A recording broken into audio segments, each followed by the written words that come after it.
Hey guys, so here bringing you another video, and welcome to a Q&A video. Not done these, again, we used to do them more often, we don't do them as much nowadays. And for the reason, by the way, why, is, without sounding whatever, we're doing less Challenger Spectates than we did a few months ago, we're doing less filler videos, maybe you could call them. I'm not treating this as a filler episode, I just kind of wanted to do a Q&A, but the reason why we're not doing as much of these kind of videos is because we're being way more productive in the ranked games. So whenever I've had a really hard time recording, it's obviously with my schedule of uploading 2 videos a day every single day, that's really hard to maintain 14 videos a week. You know, the average content creator might be putting out 5 videos a week, and I put out 14. So that's where I used to do more Q&As or more Challenger Spectates, where now it's more on purpose why I'm doing them. You know, the viewer spectates you guys are enjoying.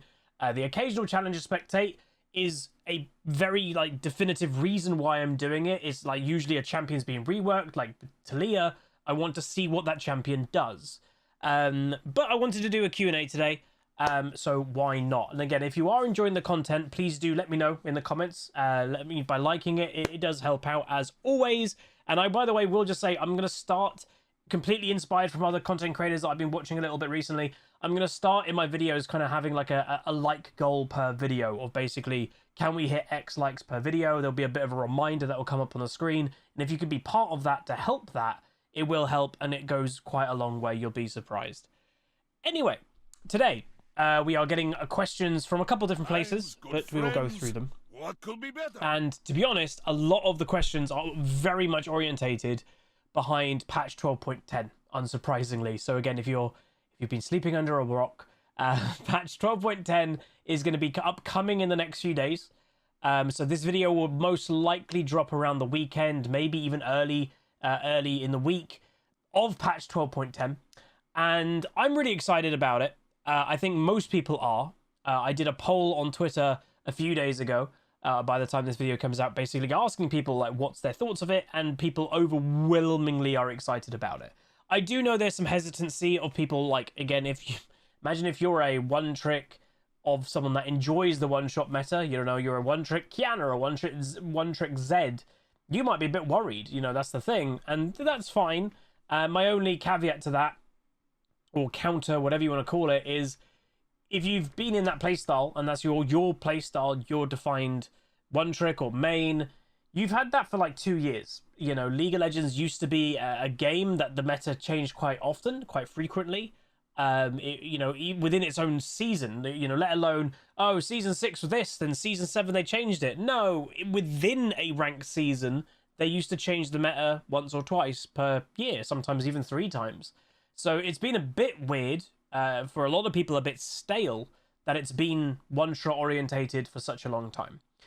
So the big and first and foremost question that people have asked is, what do I expect to happen? We have other questions about it as well, but that seems to be like the biggest one of like, what do I actually expect?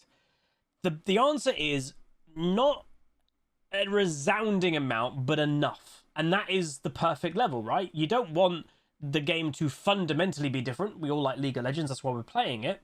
So it's still going to feel like League. It's still going to feel like the video game we've been playing for the last couple of years. But there are just going to be slight differences. So Assassins, and this is kind of the aim of what Riot's trying to do, Assassins will still be able to one-shot. And that might already make people go, huh? They will. That's the point. Riot don't want to make them not be able to one-shot. The difference that is going to happen is in the last couple of years, and most people I imagine would definitely agree because we've all been playing League, one-shots have become way too reliable, or that's what it has been. I even said this in a dev video, or a dev meeting I was part of, and I actually asked them about it, and it wasn't that I'm anti one-shot, it's more they're too reliable. You know, one-shots used to be, from years ago, not reliable. You had to be fed, you had to hit your full combo, and then yeah, you could probably one-shot somebody. But nowadays, someone that isn't even fed can practically use half of their combo, and still it's pretty reliable to one-shot people, right? So that is fundamentally what's going to change. That element of the game. Which, to me, that's a resounding good thing. I don't really see any negative to that being changed. And obviously, it's going to affect pretty much everybody. Like, is it going to affect me? The answer is yes. Like, if we just take my best performing champion of the year, Anivia, Anivia has a lot of strength in the fact that she has surprising one-shot potential. People do not expect to get one comboed from Anivia. That is most likely going to go away. So obviously, yeah, I can still play Anivia in a burn fashion. You just kind of go the burn build. But my build that I like doing now, the proto build, I imagine won't be a thing anymore. I just don't. I don't think it'll be worth you doing it because the one-shot potential in the game has gone down. Therefore, the one-shot build is probably not the best thing to do. So little things like that, it will even affect me. It's going to affect you. Like that's the point. But not in a resounding way that I hope, at least, isn't going to make people absolutely despise any, like, the game. And again, there might be some use cases of, like, assassins that have been too reliant on one-shotting people easily, and that's going to change. But other than that, I think that's about it. Sustain also is getting him massively hit. If people don't know, that one weirdly has been kind of kept under the radar. It's like, oh, resistances are going up, resistances are going up. Yeah, resistances are going up, healing's going down, and shields are going down. So you'll do less damage, and you'll also sustain less. So mistakes will mean more, because you can't make a mistake, and then suddenly, oh, I auto-attack a few times, and I'm back to full health. That again, won't exist. Baron also is becoming stronger, so that's another thing. So the whole, you know, even a weak team, a weak League of Legends team at the moment at 20 minutes can probably quite easily do Baron when it spawns. You know, if you randomly just got an ace on the enemy team at 20 minutes, you guys randomly were really far behind, you haven't even bought your items yet, you can probably easily do Baron right now. That might change. So that's another thing that might change, is Baron is going to have to be a little bit more thought out rather than let's just randomly do Baron. So I like that too. So what do I actually think is going to change on 12.10? Nothing major straight away, unless there's a couple broken use cases, which Riot have, by the way, said we have to be a little bit careful about, because basically they are doing across-the-board nerf on all sustain and shields. They're doing an across-the-board resistance buff and health buff to every champion in the game. That's it. They're not doing individual things. They're not tweaking Fiora. They're not looking at individual champions yet. They're going to see how it goes, and then the next patch or the patch after will then be when they're changing. Oh, Vayne now is way too strong. And I will say that one of the predictions I have, true damage champions, percentage health champions, this is a buff to them. There's no doubt about that. Yes, they don't do burst, but they do percentage health, true damage. Like Vayne's W is going to be very, very strong. Fiora probably going to be quite strong. That's the thing that you're going to also kind of look out for, which, you know, isn't a bad thing. You know, you could argue that Fiora has been meta now for probably about 6 months, maybe a year. So she's, you know, been in the meta, and now she's getting another buff because she's a tank killer anyway. So that is use cases that they'll have to look at. But other than that, I think we'll be all right. So now if we get into some of the more specific questions, apart from like the general, like, what do I think? Question here says, with the patch and the damage reductions, well, again, remember, it's technically not damage reduction. It's technically you're getting damage reduction through a resistance buff. That's how they're doing it. Which champ, which hasn't been valid for a while, am I thinking that I'm going to try again? So again, in the last couple years, we haven't been able to play this champion. Will this champion be viable now? That is basically the gist. For me, obviously, I mainly play mid as my main role, support, I guess, as my secondary. Obviously, for a very long time, top lane was my main role. So now that it's not, it's my third role, basically. There's a question that we have later here. I'll link the two questions together because I think they do go well together quite well. Is, with the changes, do I see myself returning to top lane? The answer is a potential yes, because top lane to me, and, you know, this is just an opinion piece, top lane to me is one of the most skillful roles in League of Legends. Not talking about mechanics of champions or anything of that nature. Top lane can go so badly, so fast, and 9 games out of 10, you are by yourself. You are just on an island by yourself. If you mucked up, you mucked up. Get yourself out of that mess. There's nothing that your team is really going to do to help. So I like that challenge in top lane. I always have. I've always enjoyed that challenge. So I have missed top lane. A big thing that kind of put me off top lane for a long time, and I've been very open about this, has been Hullbreaker. I hate that item. Surprise, I know. But no, I detest that item. As I've said in videos, probably even recently, I don't like an item that forces you to play a playstyle. So Hullbreaker, everybody out of the woodwork will go, it's cost effective even if you group. I don't care. If you're building Hullbreaker, your mindset is split push. I don't like that. I don't mind split pushing at all as a strategy. It's occasionally a good thing to do. I occasionally do it. I don't like when it's your default strategy. I don't think split pushing should be a default strategy. And that's what Hullbreaker enables.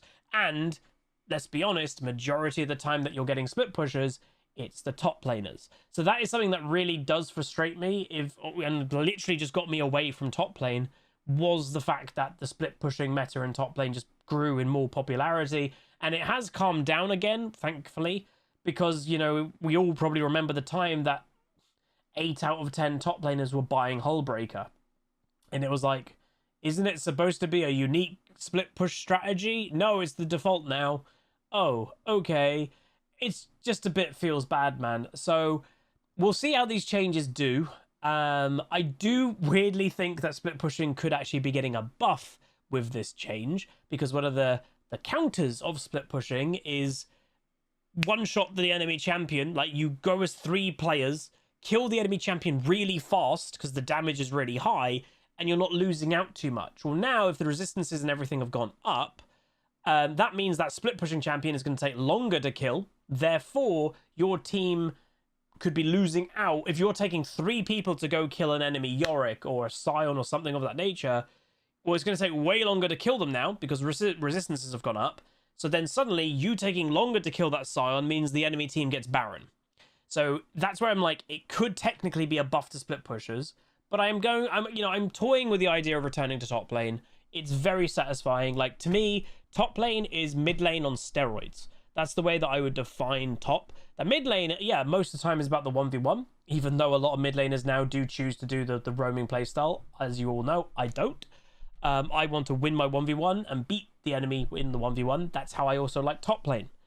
And top lane is always about that. Like, even with the split pushing meta, top lane is fundamentally about 1v1ing your opponent. And there is just something I like about that. Like, mid lane is supposed to be that, but it's become more often about roaming in recent time. So I am toying with the idea about returning to top lane.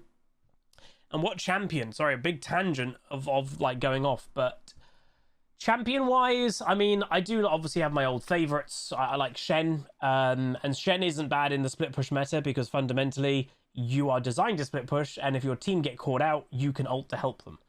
And he's actually not bad in a 1v1. We've actually many a time won lane, even though we're playing Shen. So Shen is definitely there. I enjoy playing that champion a lot.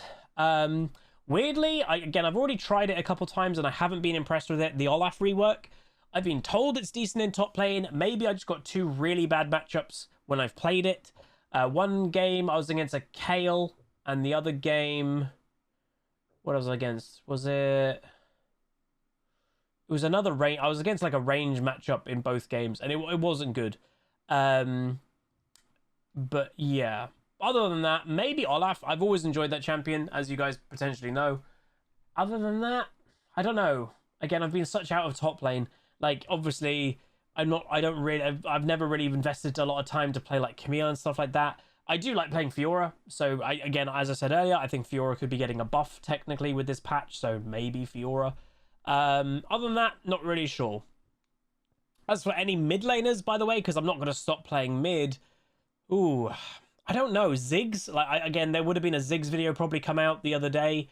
And part of in that video, I was like, why isn't Ziggs as good, really, as other mid laners? And it's because he lacks burst. But if burst is becoming less important, then maybe Ziggs could actually make a bit of a comeback. So, maybe Ziggs. All right, let's look at some other questions. Also, I just noticed the camera, sorry, is very off. It's just, again, excuse the brightness here. All right, next up. Bam, bam, bam. How many champions is too many? We passed that amount way long ago in League of Legends. We passed that amount in a long time ago. I think League of Legends officially at the moment, I could be wrong, but I think it's 159.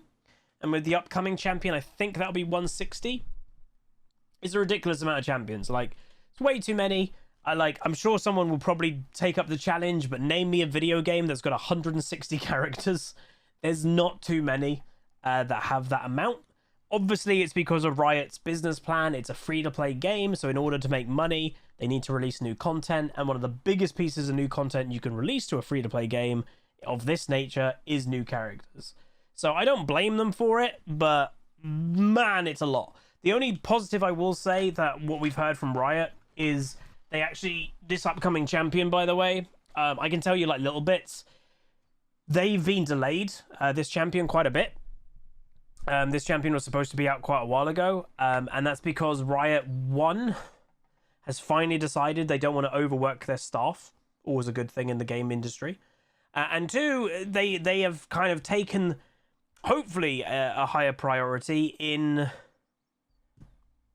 not releasing broken things. Like, I'm not saying that this upcoming champion isn't going to be OP. It probably will. It's a new League of Legends champion. But they don't want to release it in a state of that it's unbalanced because they haven't had enough testing, which is often the case. Hopefully this upcoming champion will be probably quite strong, let's be honest, but it won't be like, oh my god, how did Riot miss this absolutely broken thing? What are they doing? Let's nerf it straight away. That's, I think, what they're trying to not have. Next up is Well,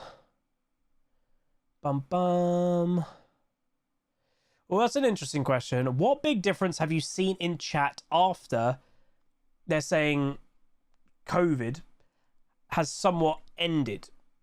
Follow up from what has changed for me since. Okay, so that's actually a really interesting question.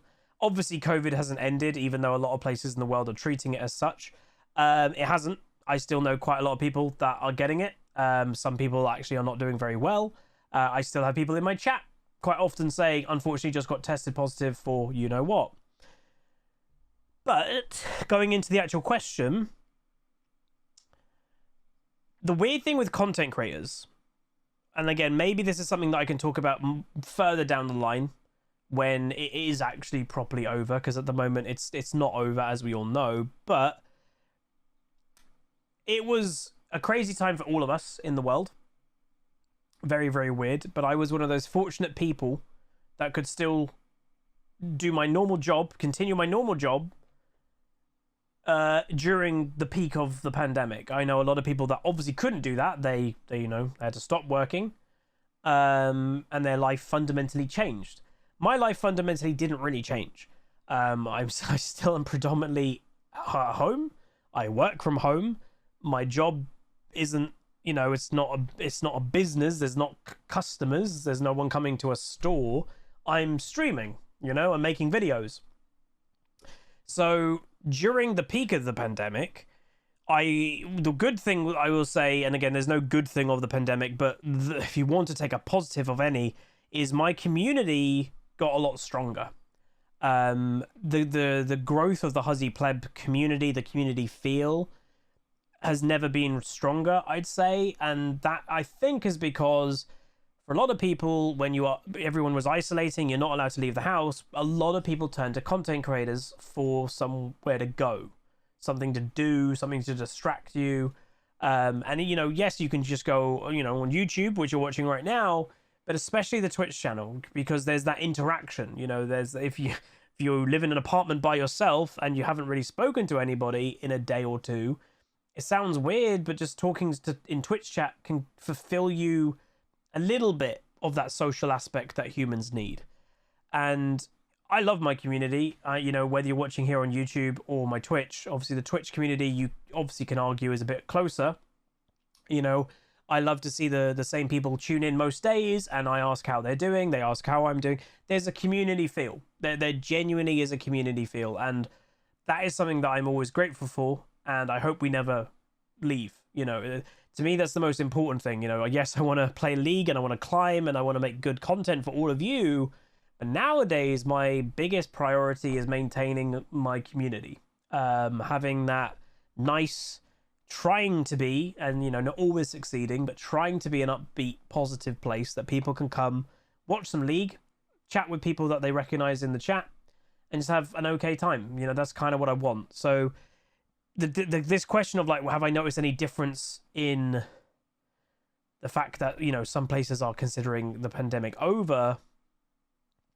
I mean, again, viewer number you can always talk about, but viewer number goes up and down. And it's, you know, it's not something that I try to ever think about, because as a content creator, you can get quite addicted to the numbers side of being a content creator. You know, in normal businesses, it sounds weird, but like, because a content creator does everything pretty much, like on my level anyway. Like if you're a massive content creator like Tim the Tap Man, he's not looking at his YouTube analytics. He's got a team that does that for him. I am, you know, on a day-to-day, I'm looking at my YouTube analytics. You can get addicted to, oh, today on stream we had 400 viewers, but a week ago we had 500 viewers. You can get addicted to that and trying to make excuses or trying to understand it. And I've not really thought about it. You know, it's something that I try to avoid, because, again, you don't want to be thinking about it constantly. But has viewer number gone down in the last few months? Maybe a little bit. And maybe that's because the world is returning a bit more to normal. Maybe. I'm having more people, you know, this isn't a bad thing. If this is one of you, that's fine. I'm having more and more people say, sorry, Howes, I just can't tune into the stream right now, but I'm still watching the YouTube content. Or, sorry, I haven't been here for a week. Life's been crazy right now. That is becoming more common. And that, by the way, is kind of what that's kind of what it was like to be a streamer and stuff before the pandemic, before COVID. That was just the norm. And I think that that's probably the biggest change that has happened recently, is more people are back to normal. You know, that's the way of it. But that's fine. You know, life has to move on at some point, and for a lot of places it has. I'm relatively living a completely normal, not really thinking about the pandemic mind myself.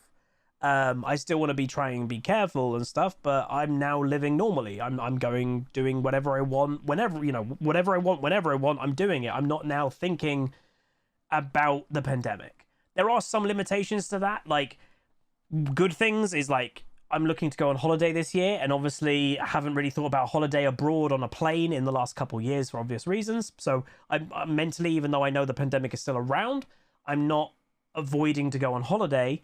But would I go to TwitchCon in July?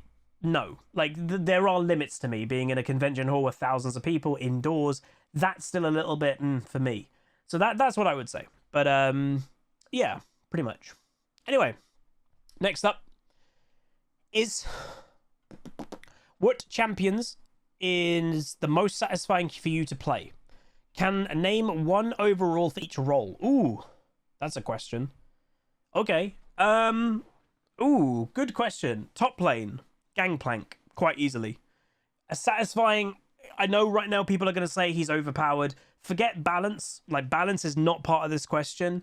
I've enjoyed Gangplank for many years, as people know. But if you play a solid Gangplank game, it's so satisfying. Jungle, Lee Sin, quite easy, quite obvious, I would say. Solid Lee Sin mechanic game, very satisfying. Mid lane probably is Anivia for me nowadays, because I just think it's very satisfying to hit those clutch walls, hit that clutch Q, trap people in places with your ulti. It's all about control, and if you pull it off really well, it's really satisfying. AD carry, Ezreal probably, or Jhin. Ezreal or Jhin probably tied, because again, very similar in the aspects. I would put both of those champions in the harder half of AD carries to play and pull off. But if you do pull them off, you're mainly hitting a lot of your skill shots. Jhin, you're hitting your ulti. Ezreal, you're hitting every skill shot, you know. That's very satisfying. And then support, even though I don't play a lot of him, I would say the most satisfying support, if you're playing absolutely out of your socks, is Thresh. Probably. Like, Thresh, land all your hooks, fantastic Lantern to Flay to the old everything combo. So satisfying to pull off. Those are probably my top picks for satisfying to play. Next up is, having done a bunch of Smurf series. I mean, yeah, we've been doing them for season, God, I don't know when my first unranked to diamond was. Maybe season 5, maybe 4, 5, maybe even season 3. I don't know. I don't remember when I started doing them.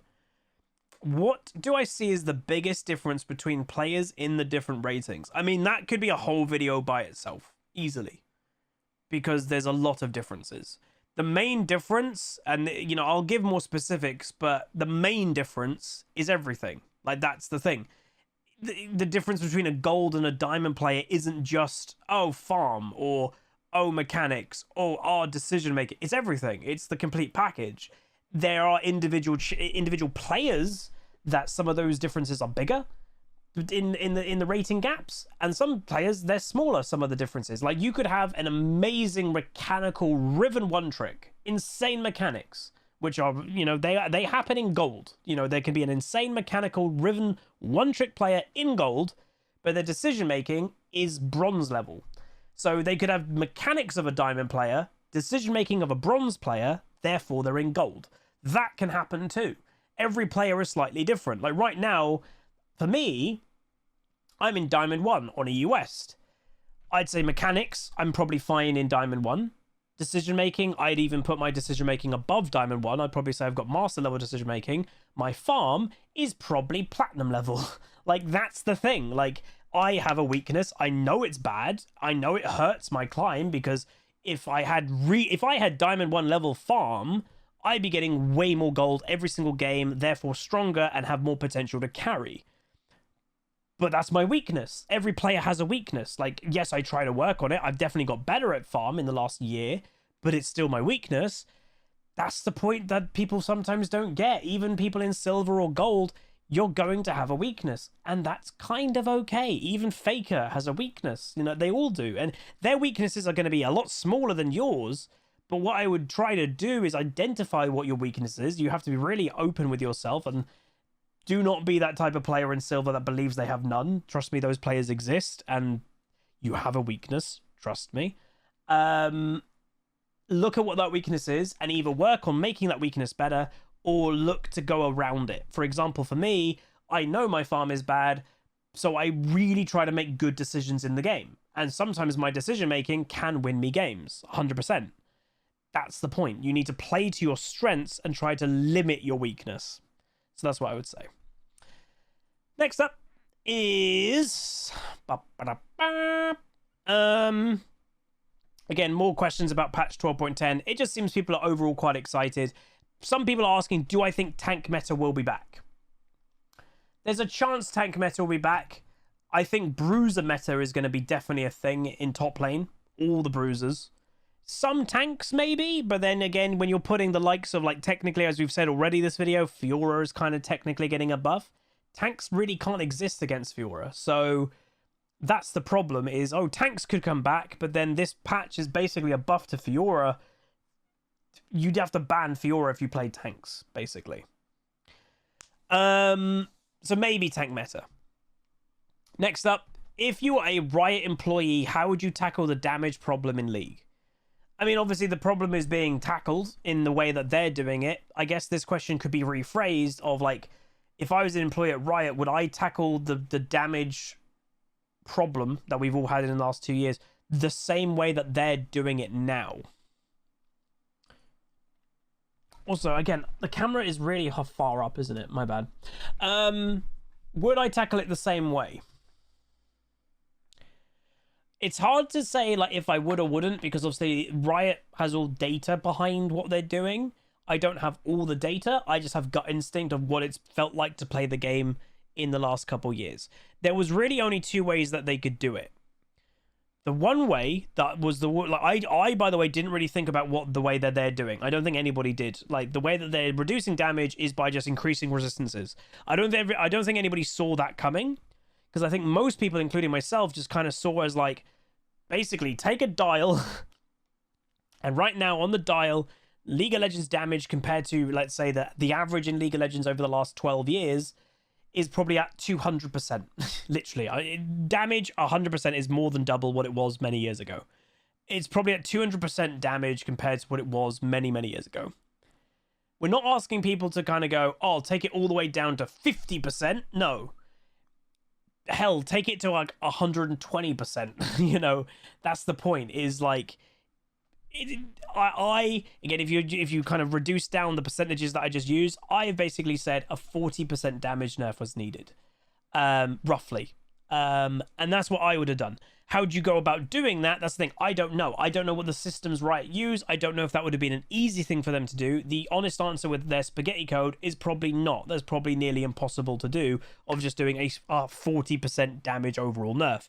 That is probably why they've gone with the resistance buffs, because you can't just do 40% damage nerfs, but what you can do is, across the board, every single champion is getting, I think, 70 health at level 1, and every champion is getting more health per level. So every single level, you're getting more health per level, so the health bars are going to get bigger. And every champion's getting more armor at level 1, armor growth, magic resist growth. You can do that to every single champion. That's just inputting them to fields that already exist. I don't know if there's the overall like damage scale. There probably isn't. That's why that probably doesn't exist. So would I tackle it in the same way? I probably would have ended up in the same way if I knew what Riot's systems were.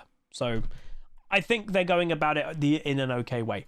I am, by the way, expecting absolute fiesta in the first couple weeks. I think you should expect that. I think the balance could be a complete mess initially, but we'll see. Since it's been a while, since it's been something other than burst meta, how long do you think it may take the general player base to adjust playstyle, whatever the new norm is, assuming the changes do move League out of complete burst meta? Good question. So I always used to speak about this from years ago when Riot used to balance the game slightly differently. So Riot used to balance the game from top down. It was basically trickle economy, basically. That basically they used to look at Diamond 1, Master, Challenger, Grandmaster, all that, and they used to balance the game to that. Like literally, they didn't really ever balance the game to Iron, to Gold, to Plat. They didn't even really look at those ratings for balance unless there was a really big, like, we have to do something. They didn't really look at them. And basically, usually you had Pro Play at the top, but Pro Play also wasn't always used for balancing. Sometimes, if again, these big use cases were a little bit out of hand. But I'd say predominantly they were using high rating. And then high rating would, let's just give a great example. Azir, right? So the classic, when Azir got nerfed, he had a 44% overall win rate. 44%. And that's not overall, by the way, in all ranks. That's a platinum and above win rate. His win rate in platinum and above was 44%. Yet he got one of the biggest nerfs we've seen, because he was a big problem in high rating. Modern day League of Legends, that Azir would probably not get nerfed, because they have these set parameters that he's got a 44% win rate. In Riot's mind now, oh, that's a weak champion, that deserves a buff instead. But the old balance team, who also played the game, I'd say a little bit more than the current balance team, they actually looked. They looked at games. They didn't just look at data. They looked at the games and was like, where's this Azir fella in the hands of some pretty good high rating people? He's a problem. Which he was. So what happens with adjusting playstyle is Azir was played in high rating first. Then he was played in mid rating. Then he was played in low rating. Doesn't matter if Azir is a bad low rating champion. People look to above and go, hey, they're doing that. I'll do that too. That's what happens. Azir then gets nerfed. So Azir gets nerfed. High rating still continues to play Azir a little bit to see how bad the nerf is. Oh my god, it's trash. Do not play Azir anymore. Okay, so after, let's say, a week of a patch, people are still playing Azir, and after about a week, all the casual Azir players in high rating, not the mains or the one tricks, they will stop playing Azir, right? So that's taken about a week from the patch. Then, so high rating predominantly has stopped playing Azir. Now mid rating, they then look at what high rating is doing. So they're in the first week, they're still looking at high rating playing him. Oh, I'll still play him too. Then it takes about mid rank another week, maybe even 2 weeks, to kind of realize, oh, high rating has actually stopped playing Azir. Ah, I should stop playing Azir too. So from the original patch, you've now taken 2 to 3 weeks from mid rating to stop playing that champion. And then low rating looks at mid rating predominantly, because again, friend groups exist, and if you're a low rating player, chances are, I know I'm stereotyping, but chances are you might not have a lot of friends in high rating, but you'd have friends in mid rating, and they might be telling you what's going on. So it's taken a week for high rating to stop playing Azir after the nerf. It's taken mid rating another week, maybe even 2, to stop playing Azir in mid rating. And then low rating has taken at least another week, maybe even 2, again, to stop playing Azir. So from the original patch, it could take 4 to 5 weeks for low rating, and that's probably where you'd probably put, again, in this question, the general player base. It's taken about 4 to 5 weeks to stop playing that thing that is now not worth playing anymore. That is exactly what I'm expecting with this upcoming patch. The patch will happen. People in Diamond 1, Master, Grandmaster, Challenger will probably initially still play the champions that we have been for the last couple weeks, months, years. So people will still play the Assassins. People will still play everything that they have been for the last 2 years. If it is indeed bad, you know, oh my god, we do not one-shot people anymore, it's going to take about a week for high rating to kind of go, we should play other things. Then the trickle effect happens. So for general player base, I would say about a month. I would say about a month after. So it might, there will be other patches before the general player base fully picks up on maybe burst meta's gone. And by the way, this is not a diss. This is not no negative about general player base. It's not a negative at all. It's basically the player base that obviously is the best, the high rating players. Look into it. They're the ones that innovate the most. They're the ones that experiment the most. And they're the ones that also are copied the most. They're all your pro players in solo queue. They're all your content creators. The people that look to what they're doing. That's kind of how it's going to happen. So that's my guess. And, you know, maybe in modern day League, maybe low rating players are watching more content and more educational content than they used to. And maybe the gap of what we spoke about earlier of, you know, from high rating to mid rating to low rating, maybe that gap isn't as severe anymore. Maybe it's just high rating to the rest of the game. Maybe. So maybe it'll be a bit quicker. Who knows? But that's what I would say.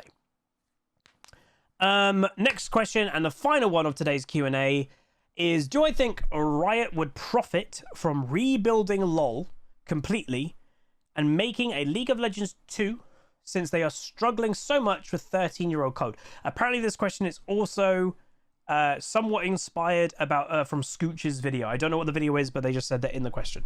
The answer to this is potentially yes, but Riot would have to be very careful of how they do it, because so many people play League because of the feel of the game, and if rebuilding the game made the game feel different, it would be a problem. A good example of this I would give is Call of Duty. Obviously, we normally get a new Call of Duty every single year, and some Call of Duties feel great and amazing. And even though it's basically the same game each year, why are some Call of Duties really popular, and why are some Call of Duties pretty bad? Some of it is theme. You know, some of it, World War II or Modern Warfare, there's a different theme there. A lot of it is not the theme. It's the feel of the game.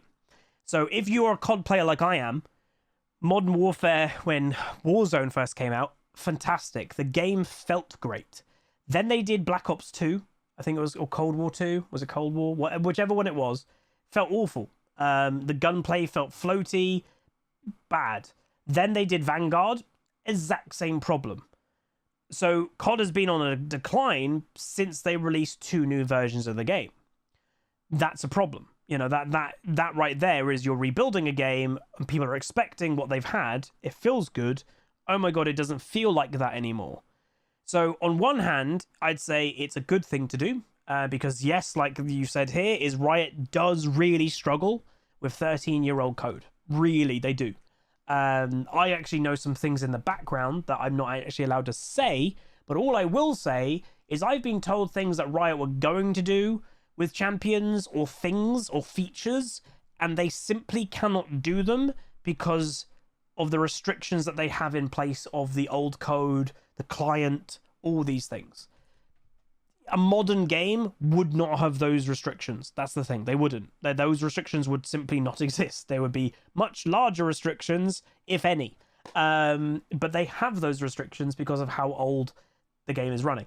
They are, by the way, updating the code as they go, but some of it is so spaghetti junction, it's really hard to do. And what does spaghetti mean, by the way? So the code spaghetti, basically what it means is the way that Riot used to make the game is it was a little bit more primitive in the fact that, you know, you've coded a minion, right? And this is how a minion works. Well, we're making random, just example, Annie, you know, she's got Tibbers. Oh, we could probably borrow some of that minion code that we wrote and put it on the Tibber so we don't have to write it completely fresh. Okay, yeah, link those two, put Tibbers as a roughly as a minion, but we can change a few things. Okay, no problem. 10 years later, it's such embedded into that code of like Tibbers is now minion. And again, this is just a random example. We can't change it because if we change it, it will break Tibbers or break the minions. That's the problem. And there's big examples. Again, from the top of my head, it's hard to like remember them perfectly, but there are some more like proper tied in systems that you wouldn't even think some of these systems would link, but they have borrowed code and have linked these systems together, and you can't really unlink them without putting a lot of work in, a lot. And it's not the type of work that Riot's going to do for no reason. And if the game is running okay and people are relatively happy, they're not going to fix it. It's why, even though League is one of the biggest video games in the world, we have one of the worst clients of any video game. Is because, oh, people don't like the client, but are they stopping to play? No, they're going to keep playing. Why do they need to fix it? They don't. That's the point. So I do think they'd somewhat benefit from rebuilding it. You know, modern, complete graphics. You could do anything you want. You could put in a weather system if you wanted to. You know, build League on the Unreal Engine, for God's sake. You could do anything you wanted. You could have first-person mode. Are they gonna do it? I mean, I think at one point, like, they might have to eventually. Like, League already is a 12-something, 13-year-old game. If they want it to be a 50-year-old game, like, you know, they're going to have to at some point. Do I think we're going to see it in the next 5 years? No, definitely not.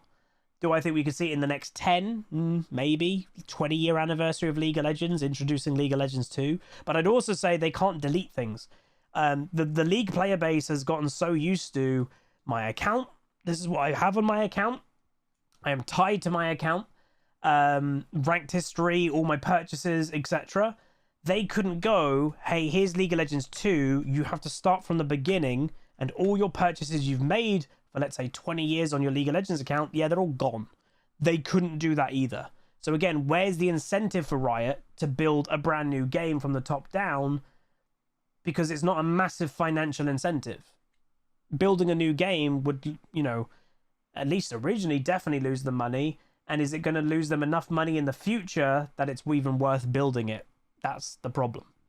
Anyway, that is going to be the Q&A for today. A lot of good topics, I'd say. I actually really enjoyed this one. A bit more technical in place, I would say. If you guys did enjoy, though, please do throw a like on the video. It does help out. There should maybe have been League of Legends footage up on the screen at some points. As always, though, you know, the footage that will be in these videos is the footage that's not being uploaded. Therefore, it's more likely bad gameplay or losses. And that's just how sometimes it goes. But that is going to be it. If you guys enjoyed, please do throw a like on it, throw a comment. If you've got any more questions, feel free to leave them in the comments, and maybe I'll answer a couple in the comments too. But I'll see you guys next time. Goodbye.